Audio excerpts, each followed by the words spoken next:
Now I'm going to show you, using the DGT 2010 clock, how to set an incremental time setting. This is a very common setting. It's an option that we don't have with manual clocks. We switch on the clock, and for an incremental setting we need program number 18. So you can see the two digits flashing there.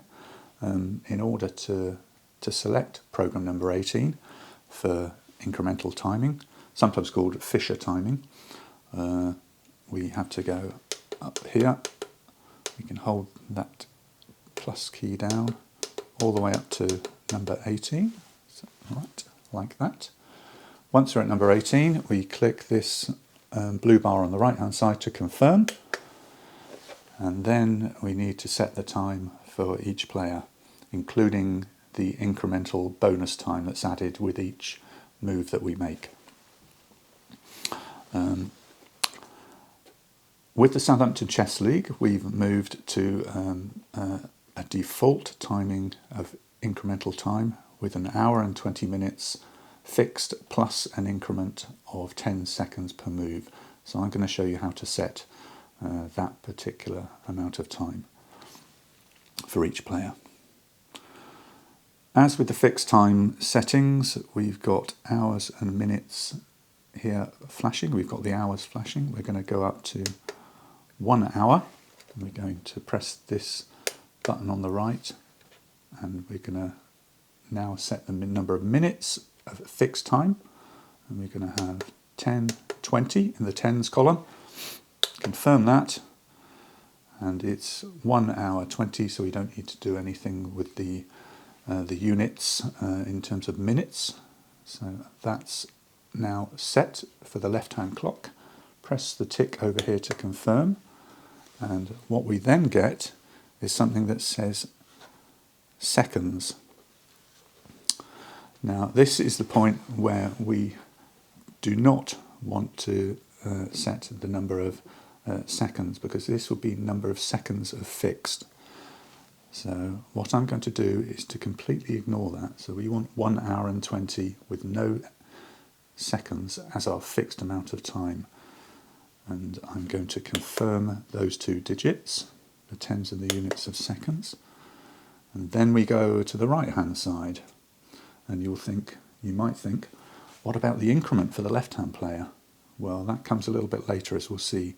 So now we're going to set in the same manner 1 hour, plus to go up, tick to confirm the number of hours, 10, 20 minutes, confirm that with the tick button, then tick that. The number of seconds, we don't want any fixed seconds. This is a commonly made mistake. And we say yes, and now we come on to the bonus time. And what you'll see flashing there is, always check the number of units, which says in the liquid crystal display at the top right hand corner of each time panel. It says min and sec. So what we've got, minutes and seconds of bonus time. We would like 10 seconds for each move. So we don't want any minutes. So that's set to 0, that's fine. We'll confirm that and tick that. But we do want 10 seconds. So in the tens columns, we're just going to click that up to 10. 10 with no units, we don't want the teens, and that has been set to no minutes and 10 seconds per move increment added on every time that you make a move. Confirm that, and we'll do exactly the same for the right hand clock. No minutes, plus to go up to 10 seconds, and then confirm the 0. A click, and we're all ready to go. Doesn't show you the increment anywhere, it only shows you the fixed part of the time control. So we are ready to go, and we decide which side we're going to put our clock. We put the rocker up for white. Black typically, customarily, would commence the game by pressing the blue button in the middle. You don't press the clock to start the game with a digital clock. So there we can see white's time is ticking. The little colon in white's time is ticking, which means it's ticking. You might wonder why it didn't immediately go down to 1 minute 19, 1 hour and 19 minutes, I beg your pardon. The answer is because it always adds the incremental time, the 10-second bonus that you get with each move, it adds that on to start with. So you actually start the game off here with 1 hour, 20 minutes and the 10 seconds before you make your first move. So white makes his move, white would press the clock, and then it starts black's time ticking.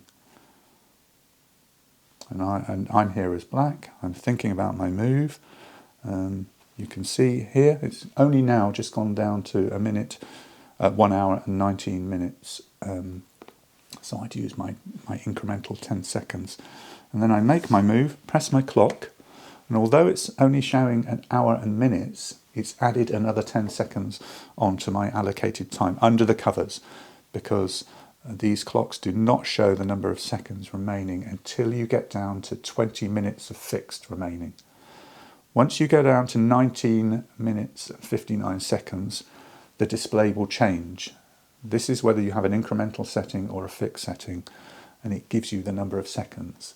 And whoever programmed these clocks and wrote all the software for them obviously thought that we don't need to know the number of seconds till we get down to about 20 minutes. That's the way it is. And that is how to set a clock for a typical Fischer bonus, incremental, whatever you want to call it, setting.